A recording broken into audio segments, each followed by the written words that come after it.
You are here, working in this place. I worship you, I worship you.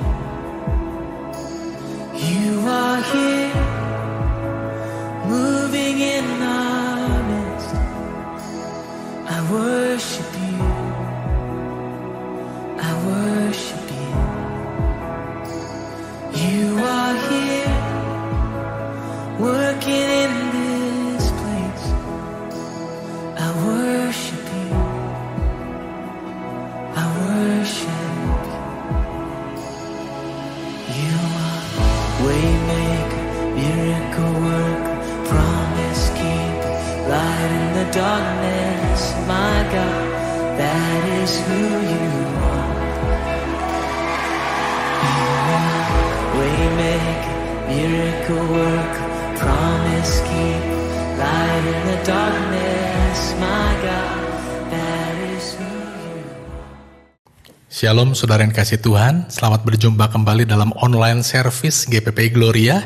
Tidak terasa sudah hampir 3 bulan kita menjalankan online service ini. Doa saya, Bapak Ibu Saudara serta seluruh jemaat semua dalam keadaan baik. Dan tentunya kita tetap bersuka cita karena Tuhan kita adalah Tuhan yang setia Bapak Ibu. Nah hari ini tidak terasa beberapa hari yang lalu kita baru memperingati kenaikan Tuhan Yesus ke surga. Tepatnya hari Kamis lalu. Bapak Ibu kita punya Tuhan yang luar biasa.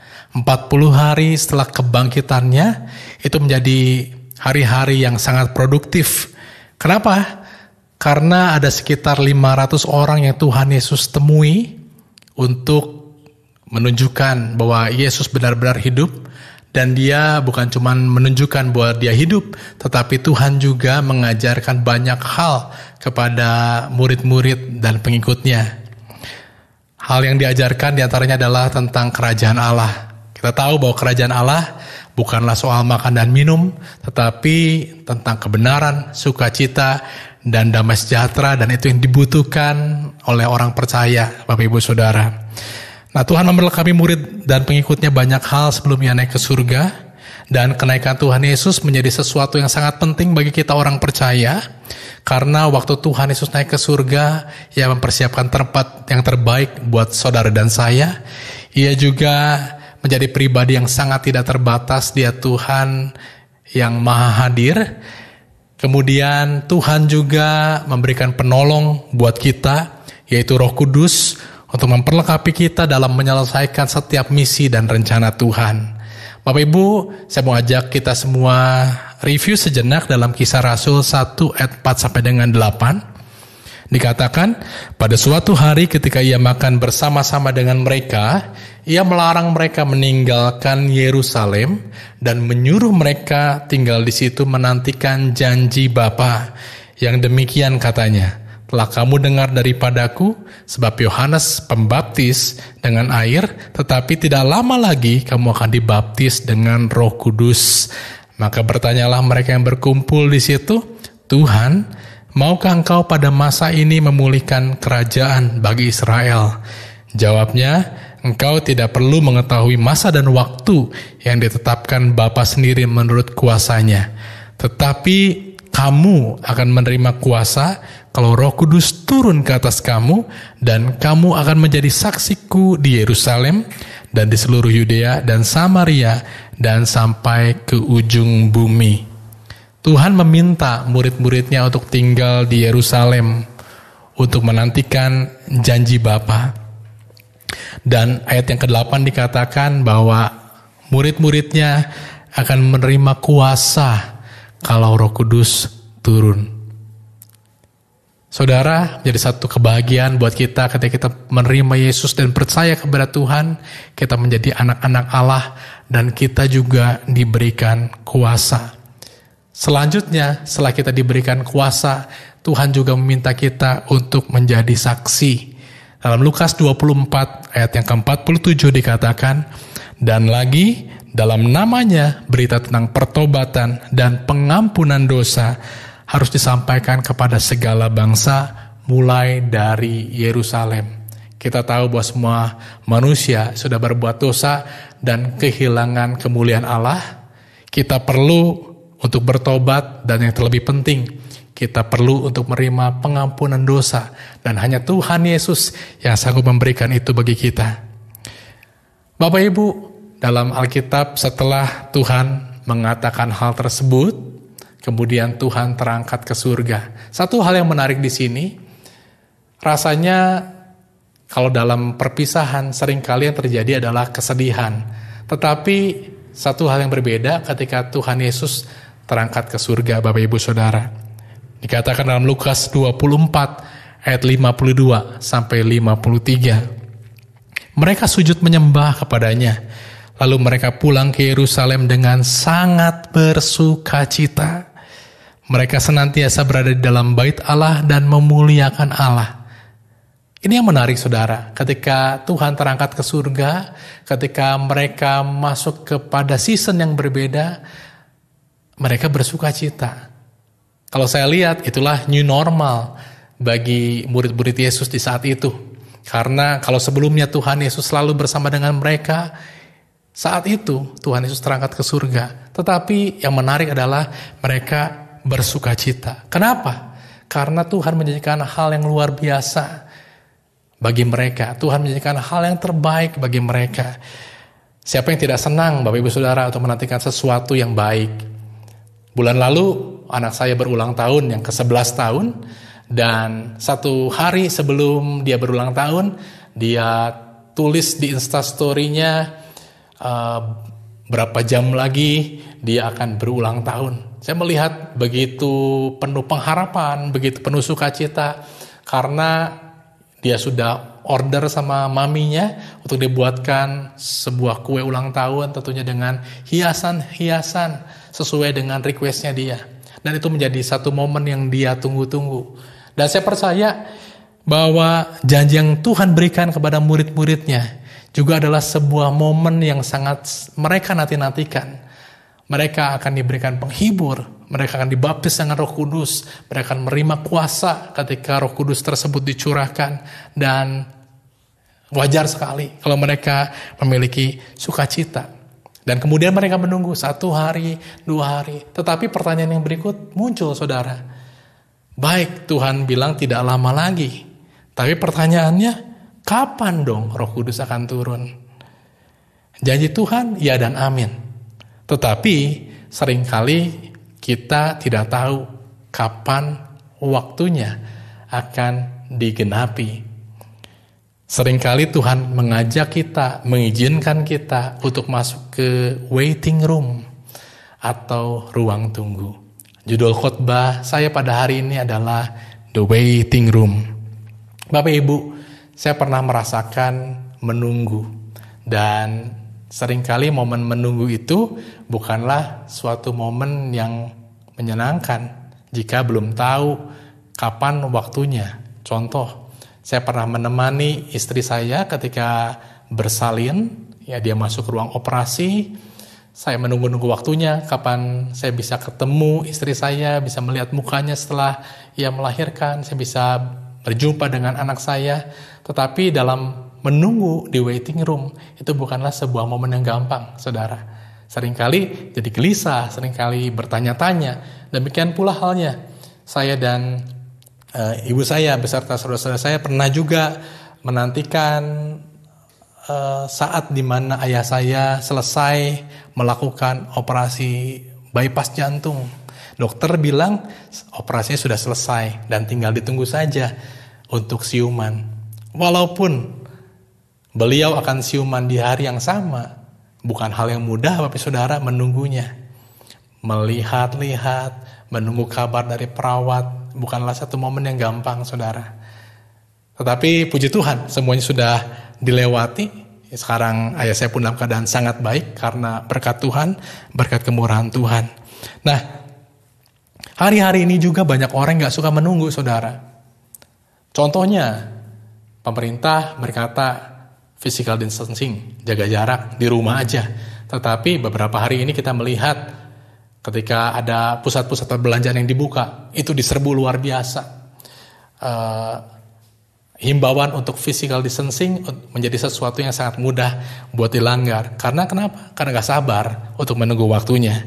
Nah, kalau boleh dikatakan, ada yang mengatakan bahwa generasi ini adalah generasi microwave. Ketika kesabaran menjadi barang langka. Kenapa microwave? Saudara, kalau sebelum-sebelumnya, jika ibu-ibu atau para wanita mempersiapkan makanan, butuh preparation, butuh persiapan, dan perlu waktu yang cukup panjang untuk menghidangkan sebuah sajian makanan. Tetapi sekarang banyak makanan siap saji, tinggal masuk ke microwave saja dan langsung bisa dinikmati. Kecenderungannya orang saat ini pengen yang instan, pengen yang cepat, ingin yang segera. Nah, zaman Tuhan Yesus pun, kalau kita baca dari firman Tuhan, ketika Tuhan Yesus dalam 40 harinya ada 500 orang yang ditemui, tetapi di hari Pentakosta hanya berkumpul 120 orang saja. Saya nggak tahu problemnya seperti apa yang pasti, tapi mungkin juga ada di antara mereka yang tidak sabar untuk menunggu. Bapak Ibu Saudara, dalam Alkitab, banyak juga tokoh Alkitab yang Tuhan berikan masa-masa menunggu. Contoh Nuh, ia disuruh membuat bahtera yang sangat besar, tapi Nuh nggak tahu kapan hujan akan terjadi. Jangankan banjir, hujan pun dia tidak tahu kapan akan terjadi. Tapi Nuh tetap setia melakukan bagiannya. Ketika Abraham dijanjikan Tuhan akan memperoleh keturunan yang sangat besar seperti bintang di langit. Kabarnya saat itu anak pertama saja dia tidak miliki. Abraham dan Sarah tidak memiliki anak pertama. Bagaimana dia bisa memiliki keturunan yang sangat banyak? Tetapi Abraham tetap memegang janji Tuhan. Ketika Tuhan berkata juga sebelum ia naik ke surga, bahwa tidak lama lagi Tuhan akan mengirimkan penghibur, penolong, akan membaptis dengan Roh Kudus. Ternyata dari 500 orang yang mendengar hal tersebut, ada 120 orang saja yang tetap punya hati yang sabar untuk menunggu. Dan mereka mendapatkan sesuatu yang bernilai dari kesabaran mereka menunggu. Dalam Kisah Rasul 1 ayat 12 dikatakan, mereka semua bertekun dengan sehati dalam doa bersama-sama dengan beberapa perempuan serta Maria ibu Yesus dan dengan saudara-saudara Yesus. Menantikan Allah bukan berarti tidak melakukan apa-apa atau terburu-buru berbuat sesuatu karena tidak sabar. Hari ini kita akan belajar apa yang bisa kita lakukan di waiting room. Murid-murid Tuhan Yesus ketika mereka menunggu janji Tuhan tersebut, apa yang mereka lakukan? Mereka menggunakan waktu untuk berdoa. Apakah kita sedang menunggu sesuatu terjadi dalam kehidupan kita? Pertanyaannya, apakah kita masih tetap berdoa, saudara? Yang berikutnya, mereka juga memilih seorang murid baru menggantikan Yudas. Mereka mempersiapkan hal-hal untuk tugas mereka selanjutnya. Mereka tidak tinggal diam, tapi mereka tetap berusaha produktif. Mereka menikmati kebersamaan dengan saudara seiman. Mereka bersahati, mereka selalu bertekun, dan mereka berdoa. Mereka menikmati kebersamaan dengan saudara seiman. Mereka bersiap-siap, saudara. Ini hal yang kita bisa kita lakukan dalam masa menunggu. Mari kita bersiap-siap. Dalam firman Tuhan dikatakan, Yesaya 40 ayat 31, tetapi orang yang menanti-nantikan Tuhan mendapat kekuatan baru. Mereka seumpama raja wali yang naik terbang dengan kekuatan sayapnya. Mereka berlari dan tidak menjadi lesu, mereka berjalan dan tidak menjadi lelah. Ketika Roh Kudus dicurahkan, maka kita akan menjadi seperti yang firman Tuhan tadi katakan. Ketika orang-orang berharap kepada Tuhan, ada kekuatan Allah untuk menyegarkan. Ada kemampuan yang Tuhan anugerahkan untuk mengatasi persoalan. Amin, saudara. Tuhan tidak pernah meninggalkan kita sendirian. Dia berikan kita kekuatan. Dia berikan kita kemampuan untuk mengatasi persoalan. Dia memberikan kita kesanggupan untuk berlari secara rohani tanpa lelah. Walaupun pertolongan Tuhan masih on the way. Bapak Ibu Saudara, ini hal yang luar biasa. ketika kita belajar dari murid-murid Tuhan Yesus, mereka menanti-nantikan janji Tuhan sedemikian rupa. Di waiting room, di ruang tunggu, kesabaran kita dilatih, Bapak Ibu Saudara. Betapa penting untuk kita, orang percaya, memiliki kesabaran. Di waiting room, otot-otot spiritual kita bertumbuh. Karena tidak ada hal lain yang bisa kita andalkan. Kita tahu bahwa semuanya hanya karena Tuhan saja. By His grace, hanya karena kasih karunia-Nya. Oleh karena itu tidak ada alasan untuk kita tidak intim dengan Tuhan dalam masa-masa kita menunggu. Mari miliki keintiman dengan Tuhan hari-hari ini, saudara. Mungkin beberapa di antara kita bertanya-tanya, kapan masa-masa sulit ini akan berakhir? Kapan pandemi ini akan berakhir? Kapan bisnis saya bisa berjalan seperti sedia kala? Kapan planning-planning saya yang tertunda bisa berjalan kembali? Inilah waktu yang tepat, Bapak Ibu Saudara, untuk kita membangun keintiman dengan Tuhan, untuk kita membangun otot-otot spiritual kita bertumbuh. Jangan pernah minta untuk Tuhan mendiskon masa tunggu kita. Kalau Bapak Ibu Saudara, saya juga, kita suka makan buah. Dan buah yang terbaik adalah buah yang matang di pohon. Ada satu ilustrasi, Bapak Ibu Saudara. Satu hari gajah dan anjing, mereka bertemu, kemudian mereka ngobrol. Anjing bertanya kepada gajah, kok hari ini kamu kelihatan agak lesu? Oh iya, gajah bilang, saya lagi hamil. Wah, anjing bilang, saya juga sama. Saya juga lagi hamil. Ya, dan saudara tahu masa kehamilan anjing dan gajah berbeda. Anjing hamil dalam masa 63 hari. Tetapi gajah masa kehamilannya hampir 2 tahun, Bapak Ibu. Dan ketika 2 bulan kemudian mereka berjumpa, anjing sudah melahirkan. Dan sekali melahirkan, kalau kita tahu, anjing bisa melahirkan 6 ekor anak sekaligus, dan dia bertemu kembali dengan gajah.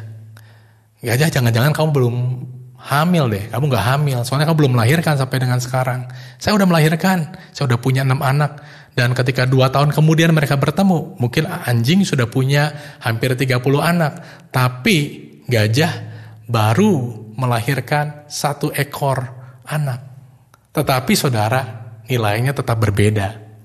Gajah melahirkan seekor anak gajah yang besar. Tetapi anjing melahirkan papi atau anak-anak anjing. Dan demikian juga kita. Seringkali kita harus belajar sabar, menunggu janji Tuhan digenapi dalam kehidupan kita. Karena saya yakin dan percaya bahwa janji Tuhan bukanlah sesuatu yang sepele, tapi janji Tuhan adalah hal yang besar buat saudara dan saya. Mari pegang janji Tuhan, mari tetap percaya bahwa janji Tuhan akan senantiasa digenapi dalam kehidupan saudara dan saya. Dan kalau kita belajar bagaimana murid-murid menanti di ruang atas, mereka memiliki good attitude, mereka memiliki sikap yang baik dalam menantikan janji Tuhan. Dan sangat penting buat kita orang percaya juga memiliki sikap yang baik dalam menantikan janji-janji Tuhan. Seringkali terlalu mudah kita terpancing untuk ngomel, kita terpancing untuk komplain dibanding mengucap syukur kepada Tuhan ketika janji Tuhan belum tergenapi dalam kehidupan kita. Ibrani 10 ayat 23 mengatakan, marilah kita teguh berpegang pada pengakuan tentang pengharapan kita, sebab Ia yang menjanjikannya setia. Siapa yang berjanji menurut saya lebih penting daripada hal apa yang dijanjikan. Kalau seorang pembohong berjanji hal yang besar, itu akan menjadi percuma saja. Karena yang menjanjikannya adalah seorang pembohong. Tetapi Tuhan kita, Dia adalah Tuhan yang selalu menepati janji-janjinya. Amin. Dia Allah yang dahsyat. Tuhan gak pernah lalai menepati janji-janjinya. Dan saya percaya bahwa ketika Tuhan berjanji, Dia juga Tuhan yang akan menepati. Dia bukan Tuhan yang terlalu cepat, dan juga Dia bukan Tuhan yang terlambat untuk menepati janji-janjinya. Tetapi yang Tuhan berikan selalu tepat pada waktunya. Manusia cenderung melihat hasil akhir, namun Tuhan menghargai sebuah proses. Tuhan sedang melihat kita, Mata Tuhan sedang melihat kita dalam pengharapan kita hari-hari ini. Apakah kita memiliki good attitude dalam menunggu janji Tuhan? Sesuatu yang baik jika diberikan di waktu yang tidak tepat, tidak akan jadi berkat. Contoh Bapak Ibu Saudara, kalau saya seorang ayah, mungkin saya punya rezeki nih, saya punya berkat untuk membelikan sepeda motor untuk anak saya yang kedua, Denzel, usianya baru 7 tahun. Motornya bagus sih saudara, keluaran terbaru. Tapi kalau saya berikan kepada Denzel sekarang, di waktu yang tidak tepat, sesuatu yang harusnya jadi berkat, justru akan jadi masalah. Karena anak saya belum punya kemampuan buat mengendarai. Andai kata dia punya kemampuan buat mengendarai juga, dia belum punya kemampuan dalam mengendalikan diri. Dan saya percaya Tuhan melihat itu. Tuhan melihat kesiapan hati kita ketika Dia ingin memberkati kita. Berkat Tuhan akan maksimal ketika diberikan di waktu yang tepat. Buat Bapak Ibu, saudara yang mendengar firman Tuhan hari ini, pertanyaannya, apakah kita sedang menunggu sesuatu? Buat Anda yang sedang menunggu, mari persiapkan diri kita untuk menjadi pribadi yang layak dan siap untuk menerima berkat-berkat Tuhan. Mungkin ada di antara kita yang sedang menunggu pasangan. Bertahun-tahun kita sudah berdoa, menunggu pasangan, mengharapkan pasangan terbaik. Ketimbang kita cuman duduk diam, menunggu, alangkah lebih baiknya sambil Anda menunggu Tuhan memberikan pasangan terbaik, why not kita menjadi pasangan yang terbaik buat orang tersebut. Dengan cara, mari mendekat kepada Tuhan, belajar kepada Tuhan lebih lagi, hidup seturut dan sekehendak Tuhan. Buat kita mungkin yang sedang menunggu pekerjaan, saya percaya bahwa Tuhan akan berikan pekerjaan terbaik buat kita, tetapi tidak ada salahnya untuk kita menjadi calon-calon karyawan yang terbaik. Di masa work from home saat ini, di masa-masa physical distancing saat ini, saya rasa ini adalah waktu yang tepat untuk kita belajar lebih banyak. Banyak hal yang kita bisa pelajari. Ada juga waktu yang bisa kita investasikan lebih banyak untuk berhubungan dengan Tuhan, membaca firman Tuhan. Daripada Anda menunggu keluarga Anda berubah untuk lebih baik, why not Anda menjadi pribadi yang lebih baik di rumah Anda. Anda menjadi ayah yang terbaik buat keluarga Anda menjadi pasangan yang terbaik buat pasangan Anda, buat Anda anak-anak muda, kenapa enggak? Kalian menjadi yang terbaik buat orang tua. Ini adalah waktu yang tepat, waktu yang terbaik untuk kita memulihkan hubungan. Jangan menyesal ketika waktunya sudah lewat begitu saja, saudara. Mari kita mempersiapkan diri kita untuk menunggu janji Tuhan. Jangan lupa mengandalkan dan mengutamakan Tuhan.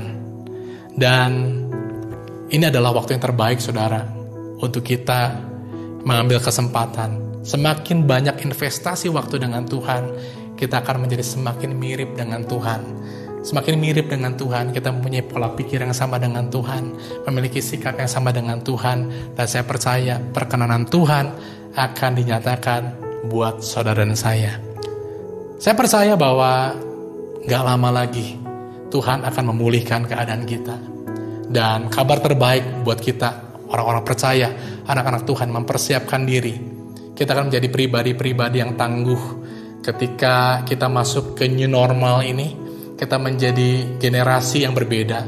Kita menjadi orang-orang yang memberkati dunia dengan sikap, dengan perkataan kita, dengan ide-ide kita, dengan kreativitas kita. Dan saya percaya Tuhan kita, Roh Kudus yang Tuhan janjikan itu ada dalam kehidupan kita. Dan Ia yang memampukan kita untuk menjadi orang-orang yang dahsyat, orang-orang yang luar biasa, orang-orang yang berkemenangan. Dan Tuhan memimpin kita from glory to glory. Bapak Ibu, demikian firman Tuhan yang saya dapat sampaikan hari ini. Semoga ini dapat menjadi berkat buat setiap kita. Mari sama-sama setia dalam waiting room kita, dan kita tetap percaya bahwa yang terbaik pasti Tuhan sediakan bagi orang percaya. Mari kita berdoa. Tuhan, terima kasih untuk waktu yang Kau sediakan bagi kami hari-hari ini, Tuhan. Terima kasih karena Engkau memeliharakan kami sedemikian rupa. Kami melihat bahwa Tuhan yang memeliharakan kami sungguh adalah Tuhan yang setia. Tuhan, ketika kami ada di waiting room, ada di masa-masa menunggu ini Tuhan, kami mau belajar menjadi orang-orang yang lebih baik. Kami mau belajar menjadi orang-orang yang siap untuk menerima berkat-berkat Tuhan. Kami belajar Tuhan menjadi orang-orang yang bertekun dalam doa, sehati, sepakat dengan apa maunya Tuhan. Dan saya percaya Tuhan, kami percaya Bapa, bahwa ketika waktunya tiba, kami menjadi orang yang menikmati berkat Tuhan tersebut. Kami percaya juga Kau memberkati seluruh jemaat di GPPI Gloria Tuhan, seluruh pengerja, gembala sidang. Kami boleh menjadi orang-orang yang berkenan kepada Tuhan di hari-hari ini. Kami menjadi orang-orang yang punya hubungan intim dengan Tuhan di hari-hari ini. Kami percaya Bapa, bahwa perkenanan Tuhan dilimpahkan bagi orang-orang yang mendekat dan melekat kepada Engkau ya Bapa. Kau yang berkati gerejamu Tuhan, jadi berkat buat kota Bandung dan sekelilingnya, dan juga lewat pelayanan online ini Tuhan, kami berdoa supaya kabar baik disampaikan, supaya sungguh Tuhan banyak orang melihat ada pribadi Tuhan Yesus yang terlebih penting dari apapun juga Tuhan, yang mampu mengubahkan segala sesuatu ke arah yang lebih baik. Terima kasih Tuhan yang baik, dalam nama Tuhan Yesus Kristus kami sudah berdoa dan mengucap syukur. Haleluya, amin. Tuhan memberkati.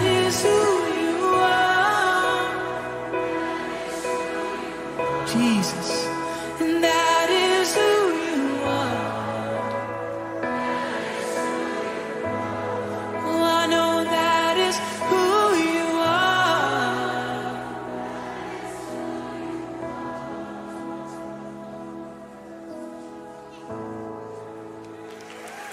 Amin.